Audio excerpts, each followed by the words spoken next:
El Ministerio Apostólico Altar de Jehová de Eclesia presenta lo mejor del trigo. Apóstol Lourdes Bravo de Villar.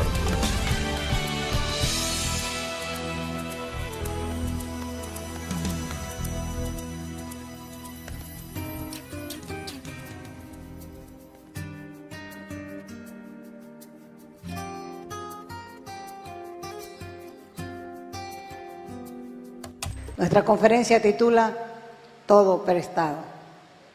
Miqueas, capítulo 5, verso 2. Pero tú, Belén Efrata, dice, pequeña entre las aldeas de Judá, de ti sacaré el que ha de ser jefe de Israel. Su origen es antiguo, de tiempo inmemorial. Cuando Jesús llegó en el vientre de María a Belén Efrata y con José, era el tiempo del alumbramiento. El administrador del mesón de Belén no sabía a quién le había negado el alojamiento cuando José y María solicitaron el albergue. Ahora cuando uno viaja tiene que hacer reserva, porque si uno llega a un lugar y no ha hecho reserva, uno no consigue hospedaje. ¿Tenían estos una reserva? Yo creo que en cierto sentido podemos decir que sí. Porque Dios tuvo que mover el imperio para que ellos fueran hasta Belén Efrata. Y ahí aconteció el alumbramiento. Pero al administrador no le importó que los profetas lo hubieran declarado con tanta anticipación. Y Jesús nació por eso en un establo. Los establos eran cuevas cavadas en la roca donde se guarecían los animales en el invierno y también se les daba de comer. Las tarjetas de Navidad nada expresan de estos lugares malolientes, porque un pesebre era un lugar oscuro y sucio. Este no era precisamente el lugar donde los judíos esperaban que naciera el rey, el Mesías. Ellos pensaban que el Mesías prometido nacería en un ambiente real. Y esto es lo único que hace limitar nuestras expectativas, porque Él actúa sin nuestra ayuda donde más se lo necesita. Y en la oscuridad del pecado y en lo más sucio del mundo, ahí aparece Dios. Es por eso que si tu corazón está oscuro o sucio, lleno de vacíos, lleno de pecados, sería bueno que le invites a hospedarse en tu casa, en tu vida hoy. Así le aconteció a Jesús cuando Él irrumpió en el mundo. Y lo más triste es que han pasado miles de años y todavía Jesús encuentra carteles en los hoteles, en los domicilios, en las casas, en las empresas, en las iglesias, donde dice, no hay lugar para vos. La gente que tiene colgados estos letreros, se trata de gente que se siente satisfecha. Están llenos de actividades, están llenos de servicios religiosos, de agendas, de reuniones, de deporte, de fiestas, de compromiso, de viajes, de trabajo. Y hoy, 2000 años después, se repite la misma historia y la misma escena. Porque en el mesón de la vida de muchos no hay campo, no hay espacio, no hay hospedaje para Jesús. Pero el amor que les tiene sigue merodeando, sigue rondando y buscando corazones que se ablanden y quieran dejarle entrar. Al principio de su ministerio, Jesús le advirtió a uno que quería ser su discípulo. Le dijo, las zorras tienen madriguera, tienen su cueva. Las aves de los cielos tienen su nido. Pero el Hijo del Hombre no tiene dónde recostar la cabeza. Sin darse cuenta, cuando llegó María y José a Belén para ser censados, el administrador del mesón, para solucionar el problema de espacio, le ofreció el pesebre, el establo, el corral, la posilga de animales. Y el resto es que a la divinidad no le importó si el pesebre era prestado. Él irrumpió en la humanidad, como estaba escrito en el libro de los Hebreos. En el cumplimiento del tiempo, Dios envió a su Hijo nacido de mujer. Uno nunca sabe a quién va a dar albergue o hospedaje. La Escritura afirma que algunos hospedaron ángeles, como en el caso de Abraham, que dice que él estaba sentado en la tienda, en la puerta de su tienda, porque eran unas carpas. Él estaba sentado ahí cuando de repente vio venir 3 personas. Y él se levantó para recibirlo, se hincó en el piso, los recibió en su casa. O como en el caso de Lot, que hospedó también ángeles en su casa. Cuando Lot vio a estos hombres que estaban en la plaza, les dijo: por favor, vengan a mi casa, quiero que se hospeden allá. Y ellos le dijeron: no, aquí nos vamos a quedar. No, dijo Lot, eso es imposible, vengan a mi casa. Y Lot no sabía que los que estaba invitando a su casa eran ángeles. ¿Vale la pena ser hospitalario?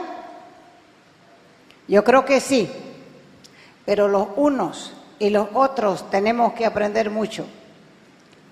Y si quiere hospedar a alguien, dele libertad a los ángeles que hospeda en su casa. No le obligue a comer lo que no están acostumbrados. No les sirva como vaqueros. Deje que ellos escojan lo que quieran comer. No sean exigentes, y tienen que saber de antemano que el que hospeda a alguien en su casa tiene que hacer gastos extras. Dios mismo visitó nuestro mundo en la persona de un bebé indefenso y en la pobreza de un hediondo establo, dándonos a entender que venía como un peregrino que pasaba sin residencia fija. Por eso tuvo prestado durante su vida todo, desde la cuna hasta la tumba. Y en todo su camino, él no encontró donde reposar su cabeza. En lo que está fallando la gente ahora es que quiere hospedar al niño Jesús. Pero por eso se lo ve en la figura del niño divino en los taxis, en las pulperías, en los friales, en las peluquerías, en las oficinas, en las farmacias, en los consultorios médicos, pero al Jesús hombre, al Jesús Mesías, no lo quieren. Algunos no aceptan la concepción virginal de Cristo, pasan por alto su nacimiento y pasan más lejos aún el crecimiento y la muerte de Cristo en la cruz. ¿Por qué? Porque les trae convicción. Pero esta es la historia bien contada, que el Salvador del mundo es el único que trae avivamiento. Así que en la infancia de Jesús, María y José le ofrecieron amor, le ofrecieron cuidado.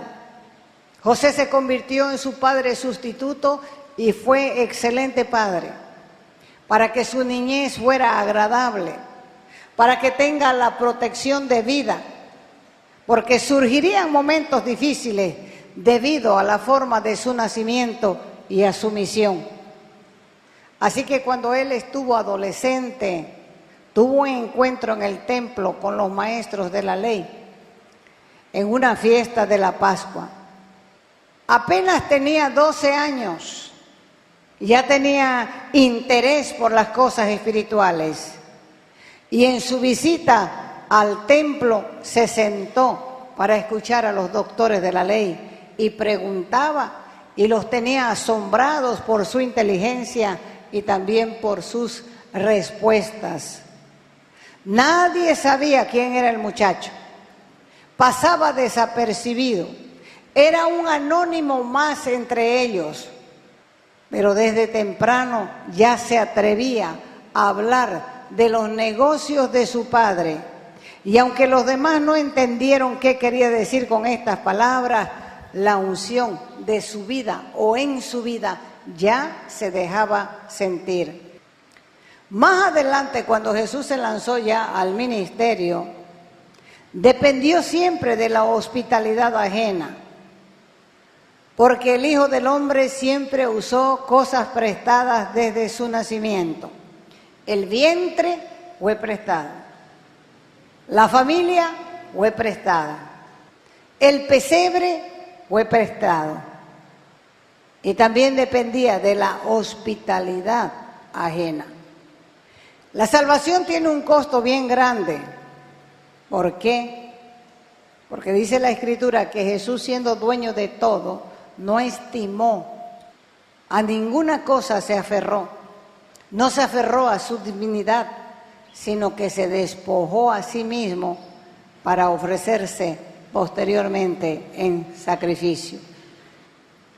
Y Dios no quiere vivir lejos de sus hijos, no quiere que nosotros vivamos separados de Él. Por eso es que Él insiste en vivir con el hombre. Hasta su nombre, Emmanuel, significa Dios con nosotros. ¿Para qué? Para que nosotros entendamos de manera sencilla que Él quiere estar con nosotros. Pero si nosotros queremos tener contacto con Él, tenemos que quitar ese cartelito que dice: no hay lugar para vos. Porque la puerta está abierta para que Él entre en nuestro corazón. Y nosotros también podemos entrar al reino por Él, porque Él dijo: yo soy la puerta de las ovejas. El que por mí entrare, dijo, será salvo.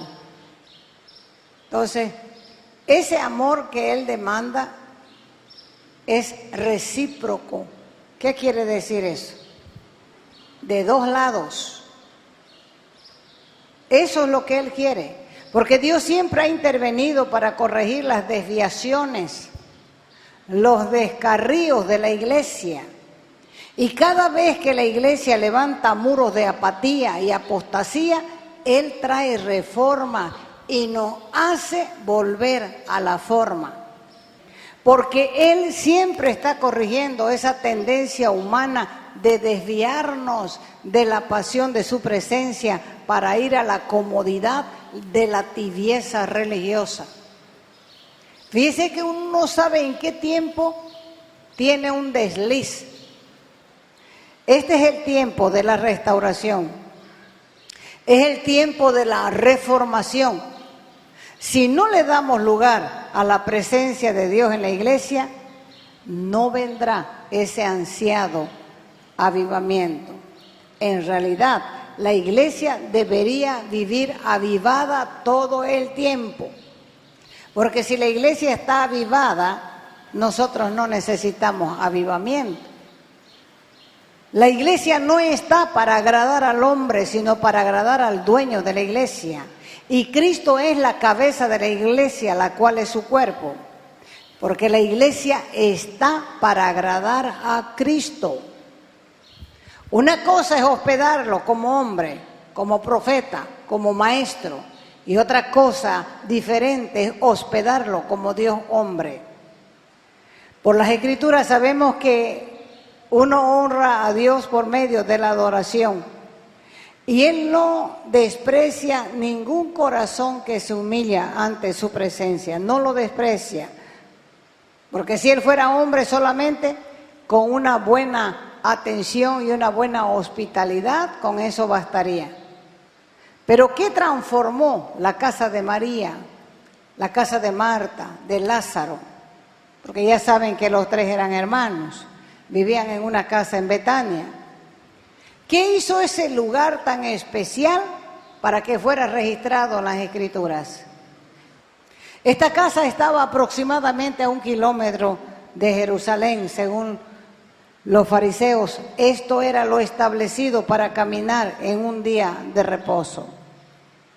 Jerusalén era una ciudad amurallada, pero Jesús prefería quedarse afuera de la muralla, en Betania, a 1 kilómetro de distancia de la muralla. Y aunque Jesús había dicho que no tenía dónde recostar la cabeza, en esta casa él se sentía bienvenido, acogido, respetado. Aquí su deidad era atendida por María y su humanidad era atendida por Marta. Por eso es que Dios está buscando dónde le den hospedaje. Y pregunta en cada lugar si hay para él un espacio en los hogares, en el trabajo, en las empresas, aún en las iglesias. Dios está buscando lugar en el mesón de muchos corazones, y no lo encuentra. ¿Sabe por qué? Porque están ocupados con el placer, ocupados por el odio, por el resentimiento, por la amargura, por el fraude, por el engaño. Para otros el mesón es la voluntad. No tienen lugar para Jesús, porque la voluntad está entenebrecida, débil para escuchar la voz de Dios. Lo único que tienen es un mesón donde las malas conversaciones han corrompido las buenas costumbres. Eso apaga el amor y eso también hace florecer el pecado. Y Dios está buscando gente que anhele su presencia. Así como hay indiferencia a causa de la maldad porque el amor se enfría, también hay gente que anhela más de la presencia de Él. Y a esos que anhelan se va a manifestar. Por eso decía en el Sermón del Monte, bienaventurados los que tienen hambre y sed de justicia, porque ellos serán saciados. Dependiendo de tu hambre y dependiendo del deseo de la justicia de Dios, vas a ser satisfecho, vas a saciarte, porque Él ha prometido saciar a los que tienen hambre y sed de justicia. Porque el que anhela más de Él se convierte en un buscador de Dios, en un perseguidor de su presencia. Cuando Jesús estuvo en su vida terrenal, usó todo prestado, desde su nacimiento hasta su muerte. Y sin embargo, Él lo tiene todo, porque es el dueño de todo. Colosenses capítulo 1, verso 15, empezando en el 15. Él, Jesús, es la imagen del Dios invisible. Jesús es el primogénito de toda la creación. Verso 16. Todo fue creado por Jesús en el cielo y en la tierra. Lo que vemos y lo que no vemos, lo visible y lo invisible. Creó majestades, señoríos, autoridades, potestades. Todo fue creado por Jesús y para Jesús. Porque Jesús es anterior a todo. Y todo se mantiene por Jesús. Jesús es la cabeza del cuerpo, es decir, de la iglesia. Jesús es el principio.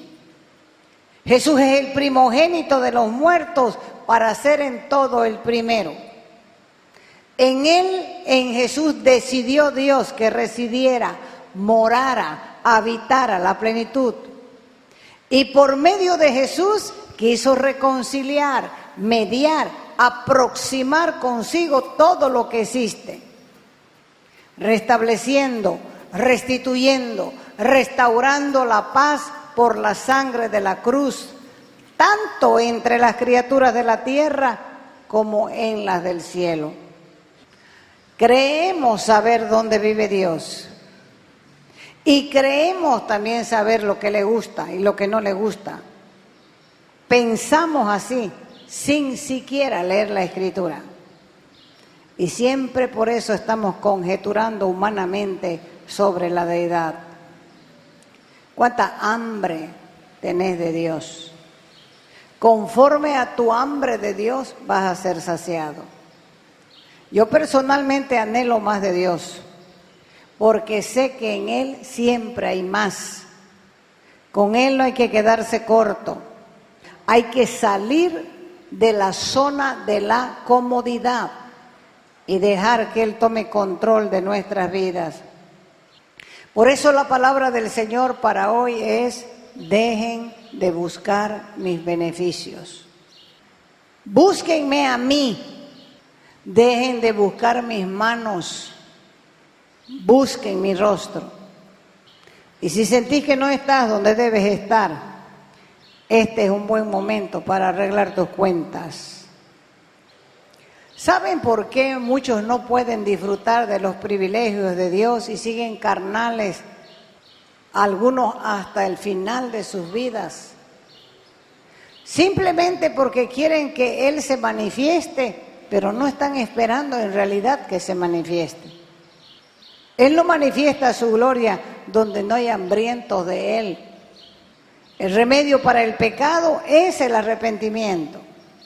Por eso es que el mensaje que daba Juan Bautista, el mensaje que trajo Jesús, el mensaje que daban los apóstoles es el mismo: arrepentíos y convertíos, porque el reino de los cielos se ha acercado.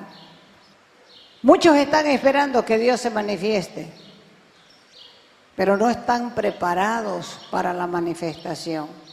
Todo lo que ustedes quieran agarrar y Dios les está demandando que lo suelten, es el mayor perjuicio para sus vidas. Entonces, ¿qué es lo que Dios quiere? Arrepentimiento, solo arrepentimiento. ¿Cómo se nota que una persona se ha arrepentido? Cuando cambia de actitud. Una persona que se ha arrepentido reconoce que se equivocó, reconoce que no está haciendo lo correcto, reconoce que Dios le está demandando algo y uno no quiere largarlo porque piensa que Dios es malo. Y si uno piensa que Dios es malo, es porque no le conoce. Entonces, cuando uno comienza a juzgar hacia Dios es porque no le conoce. Piensa que Dios quiere quitarle a uno su juventud. Cuando lo que Dios quiere es que no pasemos por las mismas cosas que pasaron nuestros antepasados, que son nuestros padres, nuestros abuelos, nuestros bisabuelos. Dios no nos va a quitar las cosas buenas. Nos va a pedir que nosotros entreguemos las cosas malas para reemplazarlas con cosas buenas. Lo mismo hace Dios con nuestras vidas. Nos saca de un pozo y nos pone en las alturas y comienza a limpiarnos las suciedades de nuestra vida para que nosotros podamos brillar y la gente de afuera pueda decir: algo está pasando allá con fulano, no es el mismo.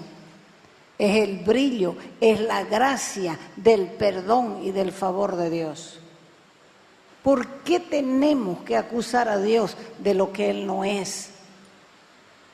Como decía Jeremías capítulo 2, ¿qué les he hecho? Dice, para que me dejen así. ¿Qué les he hecho? ¿Dónde está ese amor primero? ¿Dónde está ese primer amor? Dios quiere bendecirnos, llenar nuestra vida de Cristo, y cuando una vida está llena de Cristo es obediente y santa. Y Él nos llama a disfrutar de un privilegio, pero también nos llama a asumir el reto de la responsabilidad, y es la responsabilidad de ser santos. Él quiere que nosotros marquemos la diferencia. Él quiere enseñarnos a vivir con la cabeza en alto. No con una actitud de altivez, sino con una actitud correcta, donde uno no tiene vergüenza de levantar la cabeza. Él quiere darnos cosas nuevas, quiere ensanchar nuestro corazón, quiere mostrarnos como trofeos. Somos los trofeos de Dios. La sangre del Cordero nos convierte en trofeos de Dios. Somos su gran conquista. Por eso es que Él nos llama a pensar de una manera diferente, a buscarle también de una manera diferente, a reconocer que sin santidad nosotros no podemos disfrutar de nada. ¿Cuánta hambre tenés de Dios? ¿Qué es lo que le gusta a Dios? Un corazón humilde y la santidad. Eso le agrada a Dios. ¿Dónde vive Dios? Aquí vive Dios. Entonces limpiemos ese territorio. Limpiemos de nuevo ese pesebre. Porque con el pecado se ensucia y huele mal. Entonces necesita limpieza. Necesita purificación.